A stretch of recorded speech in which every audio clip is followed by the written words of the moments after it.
कोई भी इंसान जिसकी मानसिक स्थिति ठीक है वह सुसाइड का सपोर्ट नहीं कर सकता और न ही सुसाइड कर सकता है। अगर आप अतुल सुभाष के केस को फॉलो कर रहे हैं तो आपको ऑलरेडी पता होगा कि उनके साथ उनके वाइफ ने, उनके इन-लॉज ने और हमारे देश के न्याय व्यवस्था ने क्या प्रताड़ना की है और कौन से वे कारण हैं जिनके वजह से उनको इतना बड़ा कदम उठाना पड़ा। अतुल वापस नहीं आएंगे, मगर उनके उठाए इस कदम ने बहुत सारे सवाल फिर से खड़े कर दिए हैं। आज के वीडियो में हम कुछ जवाबों को ढूंढने की कोशिश अवश्य करेंगे और इसलिए आज का वीडियो काफी ज्यादा संवेदनशील बन जाता है और हर किसी के जीवन को छूने वाला बन जाता है। तो आपसे निवेदन है कि इस वीडियो का तथ्य अगर आपको अच्छा लगे तो अपने दोस्तों और परिजनों में इसको शेयर अवश्य कीजिए। अतुल सुभाष का जो 80 मिनट का वीडियो है और 24 पेजों का सुसाइड नोट है, यह आपको सोशल मीडिया के बहुत सारे प्लेटफॉर्म्स मिल जाएगा, इसलिए हम इसको यहाँ पर नहीं देख रहे हैं या फिर इसका विश्लेषण नहीं कर रहे हैं। हम डायरेक्टली आ जाते हैं मुद्दे पर और मुद्दे की बात अगर आपको बताएं तो अतुल के साथ जो हुआ उसको कहते हैं मैट्रिमोनियल एक्सटॉर्शन।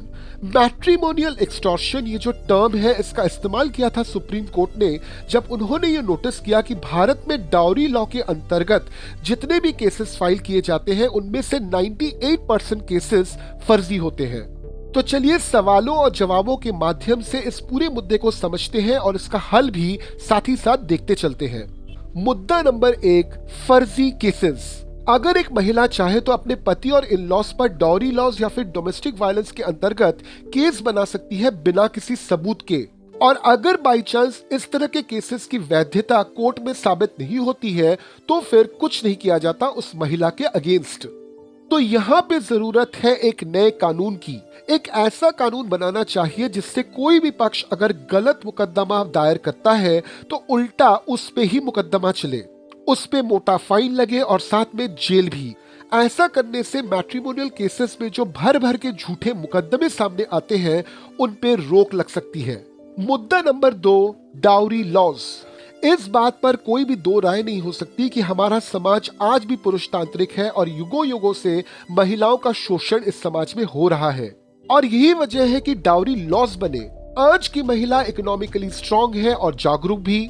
स्थिति पहले से जरूर बेहतर है, मगर आज भी गांवों में, छोटे शहरों में, यहाँ तक कि बड़े शहरों में डायरेक्टली हो या इनडायरेक्टली हो दहेज मांगा जाता है।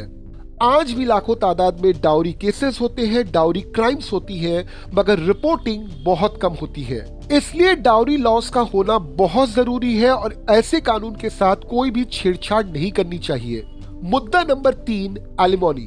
98% डाउरी रिलेटेड केसेस में देखा गया है कि बड़े एलिमोनी के लालच में लड़की और लड़की के परिवार वालों ने लड़के वालों पर बहुत सारे केसेस कर दिए हैं। हमारा समाज आज भी ऐसा है कि अगर कोई लड़की आके बोलती है कि उसके साथ ससुराल में बुरा हुआ तो न केवल समाज बल्कि कानून उसके पक्ष में खड़ा हो जाता है बिना किसी सबूत के।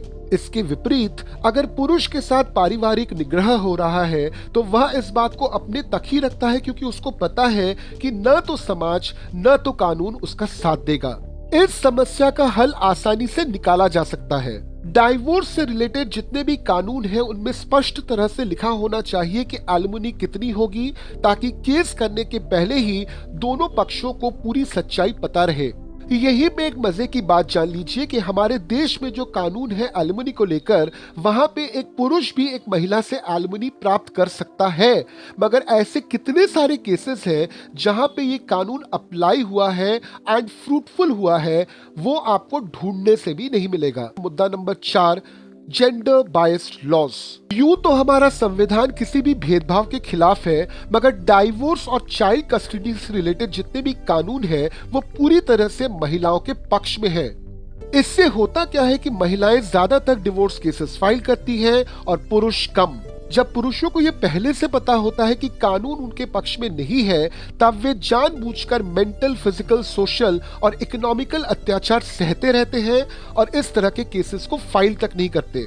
और यही कारण है कि एक हद तक इस अत्याचार को सहने वाला पुरुष विवश होकर अंत में कभी कभार आत्मघाती बन जाता है।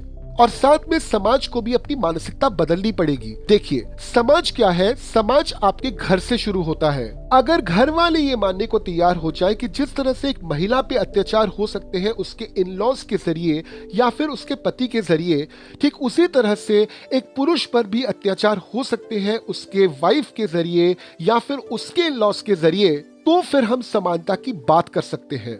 मुद्दा नंबर 5, नो डेडलाइन।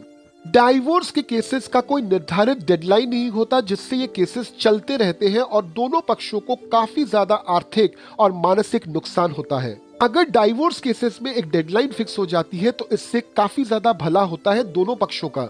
वैसे जरा सोच कर देखिए, अगर एक शादीशुदा जोड़ा अपने रिलेशन को डाइवोर्स तक लेके गया है तो क्या उस रिलेशन में कुछ भी एक दूसरे को देने के लिए बाकी है तोहमत के अलावा? तो इस तरह के केसेस को लंबा खींचने का मतलब क्या है? हर साल 10 सितंबर को मनाया जाता है वर्ल्ड सुसाइड प्रिवेंशन डे, जिसका उद्देश्य होता है उन कारणों का पता लगाना as a society and as an individual जिसके वजह से लोग आत्महत्या करते हैं या फिर करना चाहते हैं, और ऐसे केसेस में 1:1 काउंसलिंग के द्वारा या फिर ग्रुप काउंसलिंग के द्वारा या फिर सोशल अवेयरनेस के द्वारा सुसाइड केसेस को दुनिया भर में कम करना। आज अतुल सुभाष और उन जैसे पता नहीं कितने ही लोग हमारे समाज में हैं जो इस तरह से पीड़ित हैं। तो मेरा मानना है कि हमारे देश के कानून में अगर थोड़ा सा बदलाव लाया जाए तो हो सकता है कि फ्यूचर में इस तरह के केसेस कम हो। आपकी क्या सोच है इस पूरे विषय में? जरूर हमको बताइए कमेंट में। हम आपसे फिर मिलेंगे एक दूसरे टॉपिक के साथ अगले वीडियो में। जय हिंद।